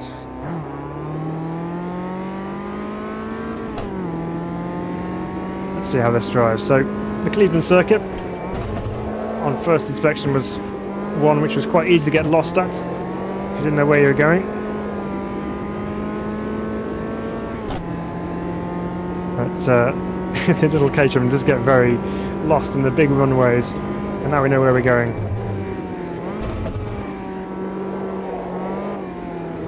Let's check it into the first corner there. It's a lot tighter than I was remembering it to be. A lot of stuttering going on around here. I don't know why that is.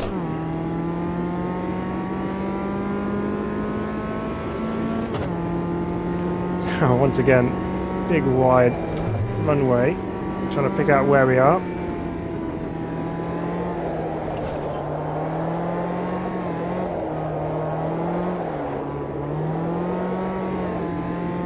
You don't feel like you have this much room when you're driving something like a champ car around here, because it's going so quickly you just naturally get pulled out to the outside of the circuit anyway, so you don't worry about having to try and figure out how wide the circuit is. All over the place at this point.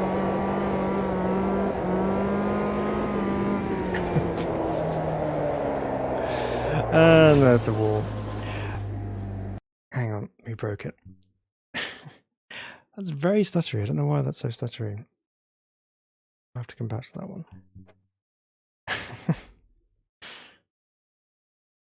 We might disregard that one straight away. Okay, so the last one I've got on my list anyway, we can probably see if we can find some more. You know, it wouldn't be an AMS2 stream without the Copa Fusca, would it? So that's been driven at Cleveland, so we're not going to take it there.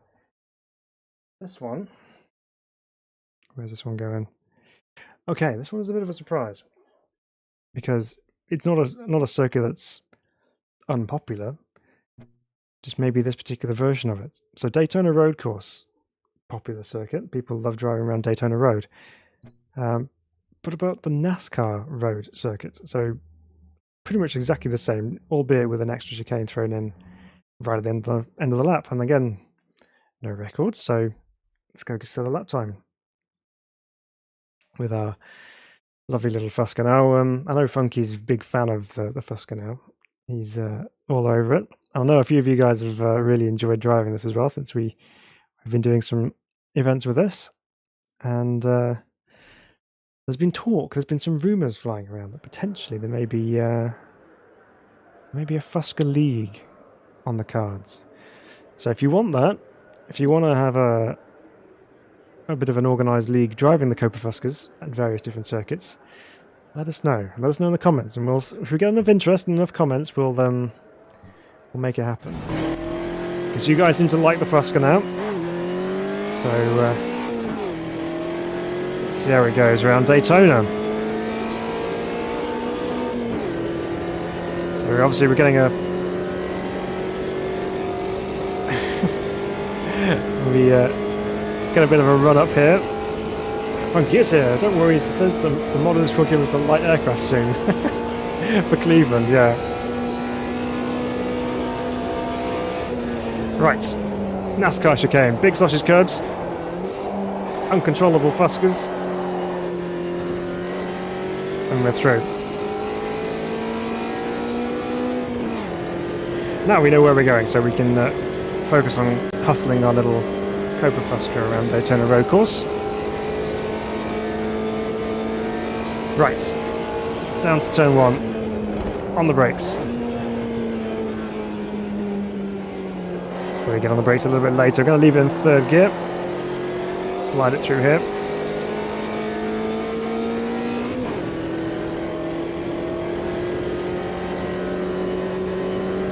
Into the International Horseshoe, again down to third gear.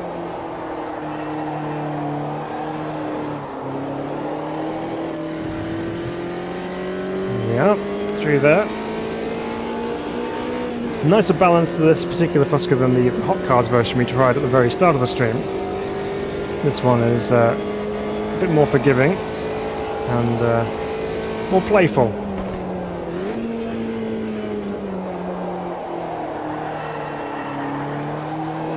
judging by the fact you can just throw it into a corner and still catch the car.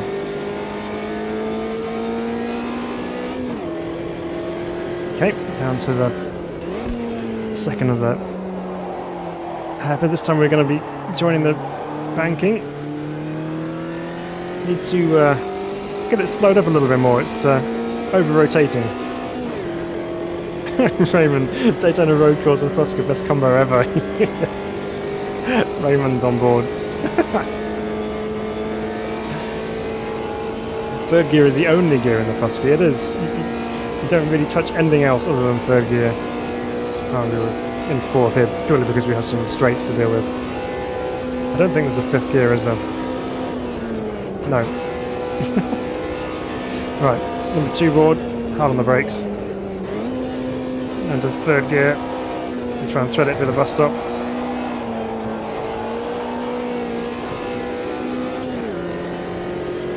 Okay, so that's the first bit's done. Now we need to master this NASCAR chicane, which is actually quite tricky because you're coming in off the banking and you've got to get the car slowed down and turned at the same time. And braking and turning with the Fusca is not really its favourite thing to do, so a bit of a challenge. So let's get ourselves up on the right. Get us slow down as much as we can.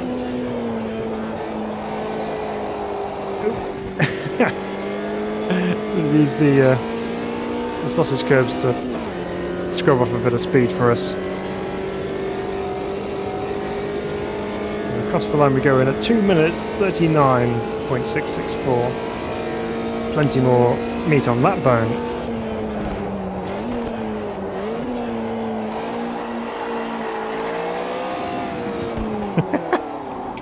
Especially when you do that at turn 1. Trying too hard. I was braking quite late there, but obviously too late. Let's try that again. I'm not going to drive a whole lap of the Daytona road course in the Fusca to start again.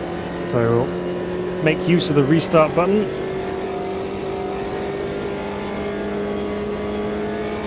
At least with the Fusca you get plenty of opportunities to have a good look around the perimeters of the Daytona circuit. Get plenty of time to admire the view. Okay, down to the NASCAR chicane once more. There was the nasty pull to the left that we experienced first time round. Right. Just going to go back this way and try that again.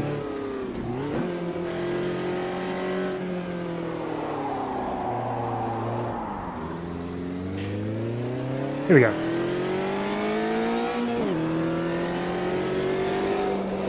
So it should have started going through the chicane rather than being sideways heading towards the inside wall. So funky that I've had some great online races in the Fusca. People do like to drive it. That's good. We'll put it out there on the groups and see if there's some people who'd be interested in having a go. Ah, this lap time's been invalidated anyway.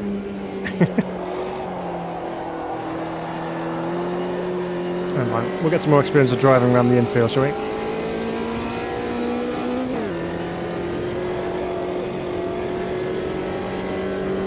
Yeah, third and fourth gear. Definitely your friends in this car.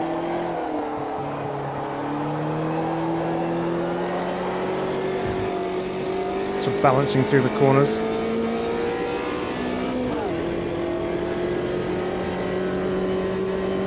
Plane coming into land in the distance there. I don't think I've seen that before here at Daytona. Not on AMS2 anyway.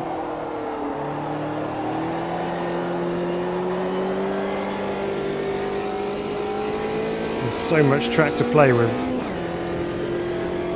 Just got to figure out just how much speed you can take through some of these corners.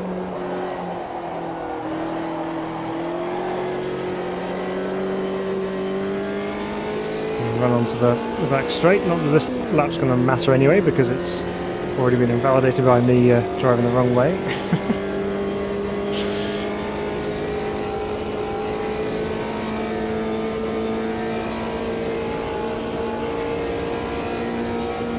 Feel all the bumps on the banking, all the joins in the tarmac. Okay, down to the bus stop. Second marker. Power on the brakes. I'll leave it in fourth this time.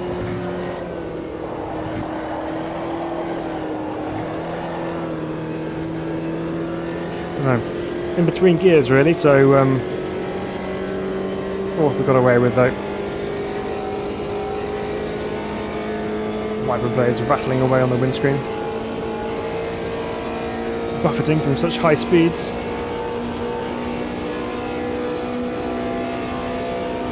Right, this time let's sort this chicane. I get up high and brake in as straight a line as possible.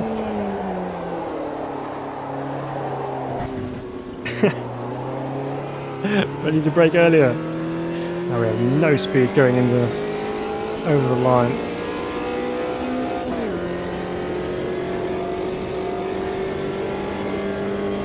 Okay, would have been a slower lap anyway. So, first corner then, let's not brake too late.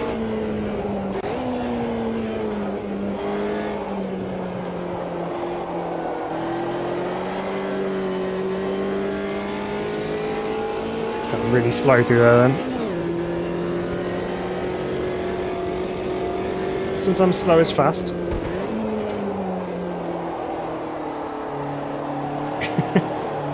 I love how with this thing you do the initial turn in and then you wait for the weight of the engine over the rear wheels to catch up, and then you just catch the car and try and bring that weight back into control again.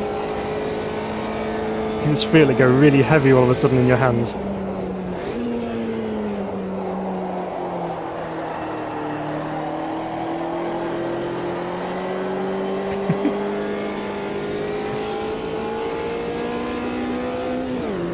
We are up in our first split.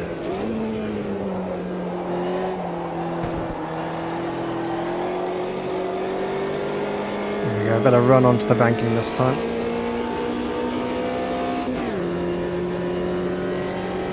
Funky says, I think it would be really challenging to do a genuine endurance race in the Fusca because keeping the tyres cool is a tough one. Yeah. It would be. Just looking at my my rear tyres at the moment, they're nicely in the green, but we have only done essentially 2 laps. So it'd be interesting to see what happens over a longer stint.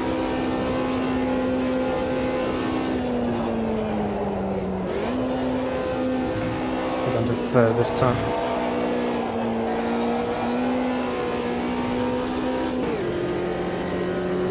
Yeah, not too bad. We're green in that section as well, so we're flying along nicely. Just this final chicane. We've got to brake earlier. Remember to brake earlier. Yeah, I mean they do the endurance race. Obviously not in this particular type of car. But they have the Union Royal Fun Cup, which does a big endurance race. A very different type of car. Right. Brake earlier. That's better. Now we can get the power down as we come out of the chicane. Much better. And we'll have a better start on this next one as well. So we'll do one more and see if we can lower that lap time even further. So that's a 2:37.4.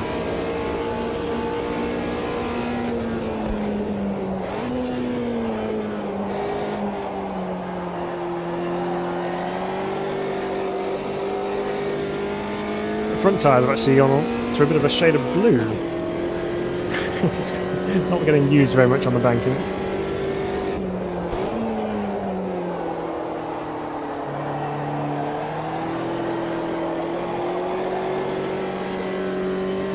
Okay. We're through the first section of the lap. Let's see if the time is looking good. Going through the kink.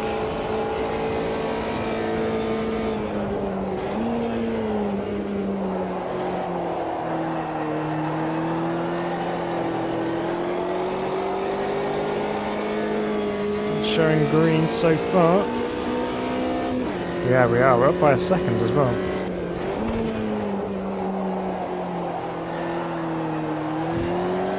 And we just threw it all away.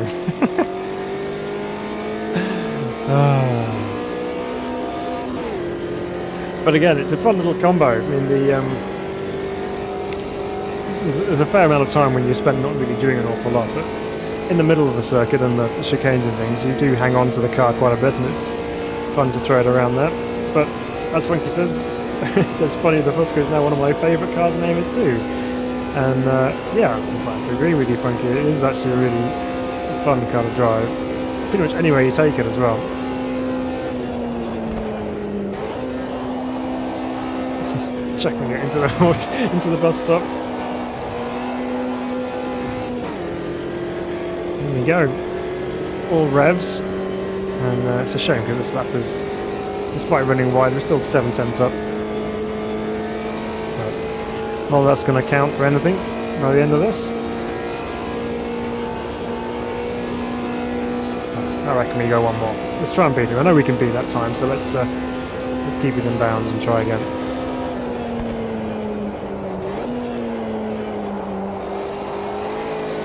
Oh, that was nice through there.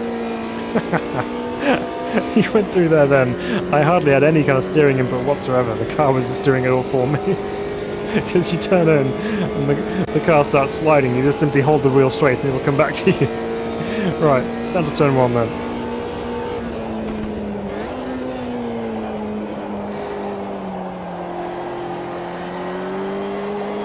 Taking the outside line through turn 1.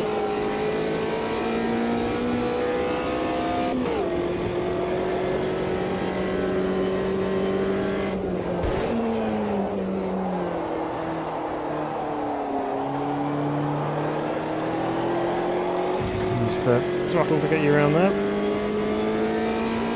Teaches you not to over-rotate, says Ranky. Yeah, absolutely. I think the hot car version even more so, but this one is a good challenge in its own right.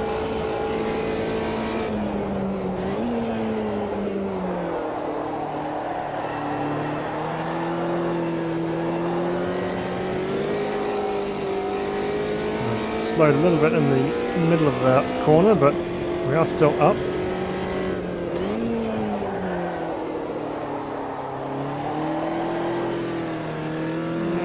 There's a little bit of a rubbish corner.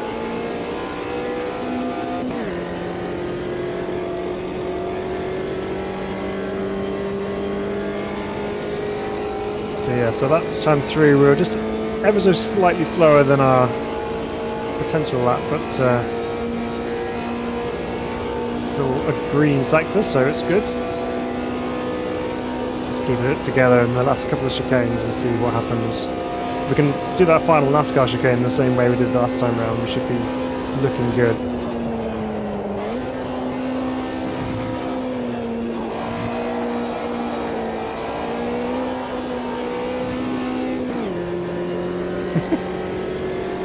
It's always a wild ride for the bus stop chicane here at Daytona. Just as much as it is in a Fusca. It's right down quite a bit. That's down to that horrible run out of that corner onto the banking.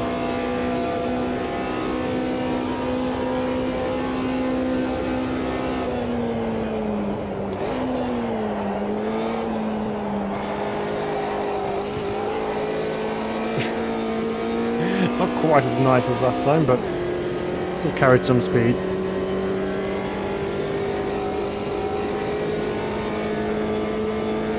And it's half a second up on our best.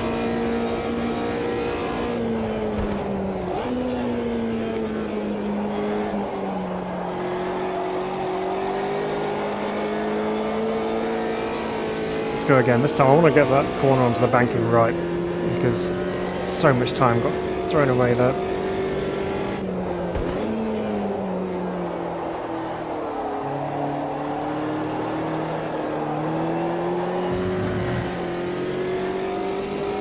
Oh, she wasn't the best, but we're okay. So we just need to brake earlier for the corner that we're trying to improve on. Make sure we get ourselves slowed down enough.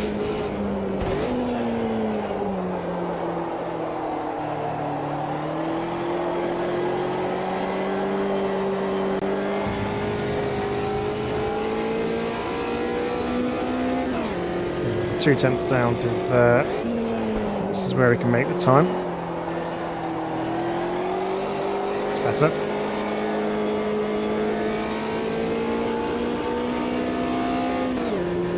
Right. Come on then. Let's get this nailed.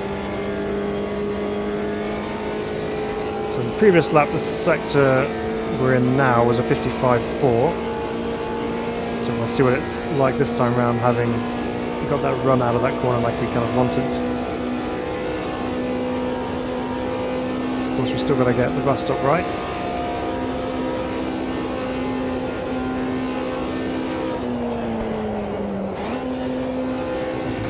Nice and straight into the bus stop that time. And straight off it as well. There we go, a 54.6 was the split. It's such a big difference because obviously you've got to carry all that speed that you lose. You carry all that all the way down the straight. So if you're quick through that last one, you carry all that all the way down, and it makes it so much better because you're at such a higher speed for longer. So here we go.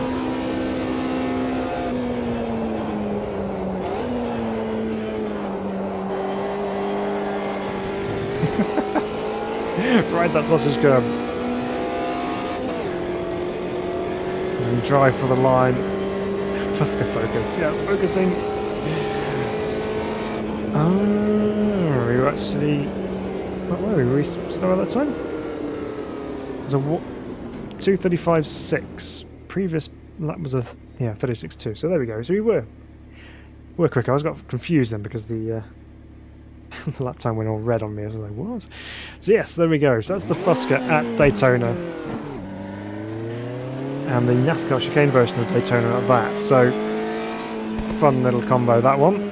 Well, it's quite a big combo because the circuit is quite long for a Fusca. But there we go. So, let's have a quick look through, just in case there's any we've not picked up on. That's the end of my original list anyway. So let's have a look. See if there's any others we can find real quick. And yeah, another lap record. Thanks. Add that to my mantelpiece. Right. So we'll start off with the way I do this by looking at cars. So we think of all the popular cars, and if there's any which are still popular but aren't driven at other circuits. So, for example, if we choose GT1. Take the Mercedes, for example, and we'll go find some circuits here. So, thinking Brasilia full. Nope. It's a popular one. Let's have a look. Curitiba Outer. Yep. What else we got? Not including cars on kart tracks here because I don't think they actually allow the actual lap record times on them. Rapori got anything on it? Yeah, of course it does. Hockenheim ring. What about the short B version? We found one. Let's go. GT1 at the short layout of Hockenheim. No one's driven it because everyone's driving the Grand Prix layout or the old version. So let's see how this goes. Frankie says GT1 is good almost anywhere. Yeah, it is. It's one of those classes which is highly enjoyable to drive. Right. We'll do V8 rumble from the Merc.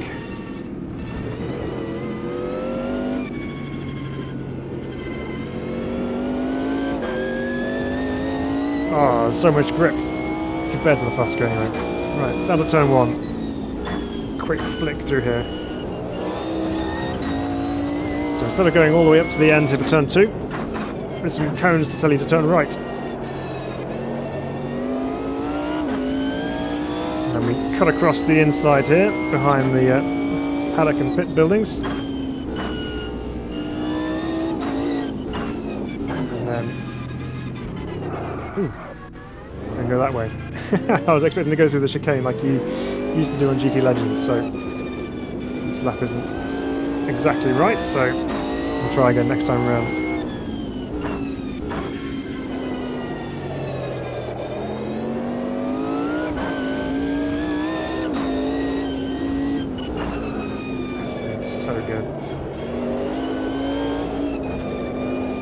makes a change to be able to point it to where you want it to go, and it will go.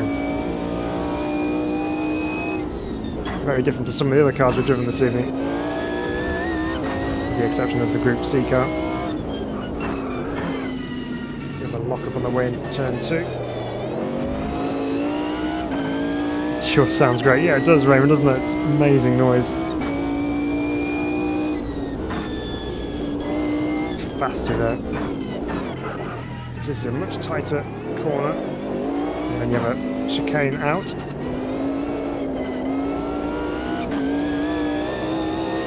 Okay, now we know where we're going.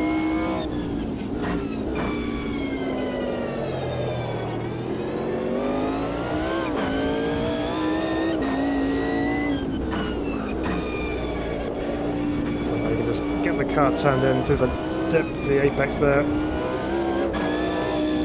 you take those last corners so quickly.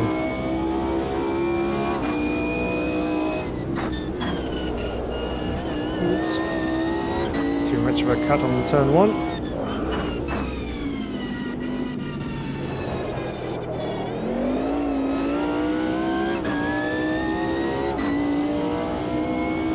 So let's see how quick we can take this left. Absolutely flat out, but will we have enough time to stop it? No. So, although the car can take that corner completely flat out, you do have to wash off the speed for the right-hander.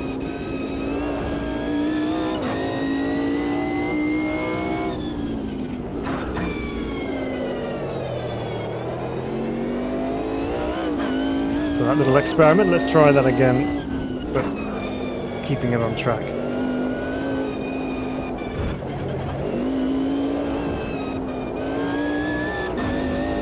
One big long corner.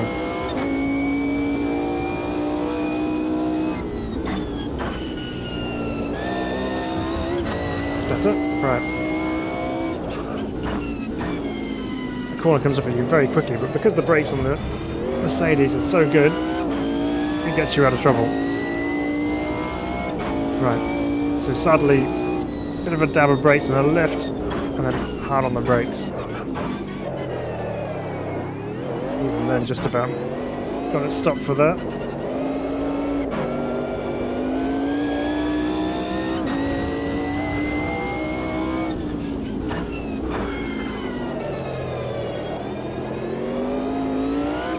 Taking the high line around the Sachs curve that time.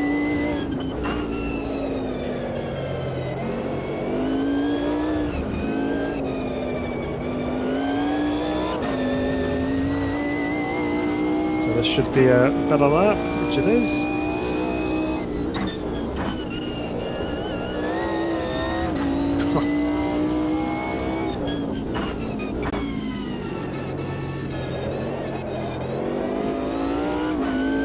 I believe the DTM back in the day actually used this layout.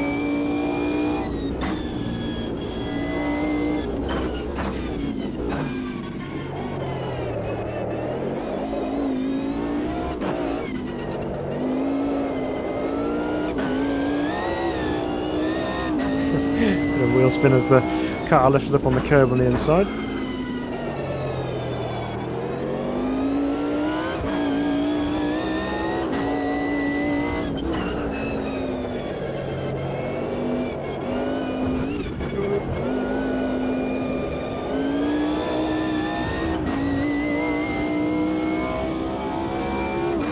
Oh, it's just marginally slower as well.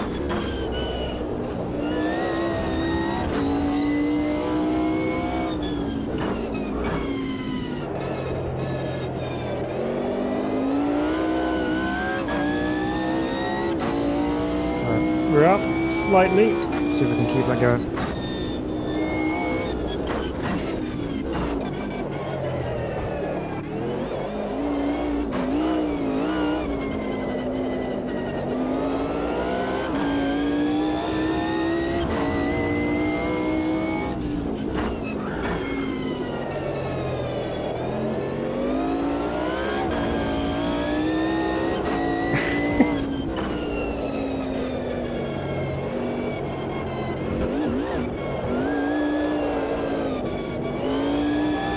lost a load of time in the end there, but we're still 2/10 up at the end. Oh, that's full on. But Funky, you're absolutely right. GT1 anywhere is good. that's just so cool.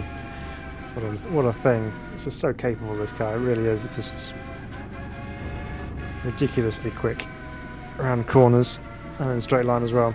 So Funky said, I had a GT1 car but sold it because you got bored driving around my living room. It might have been a diecast car. It was a long time ago.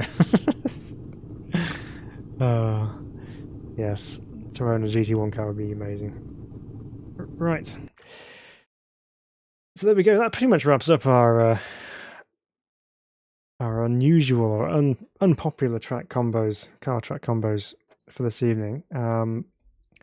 Feel free to go ahead and try and beat my lap times. I'm sure you will. And have some fun driving some of these unusual combos.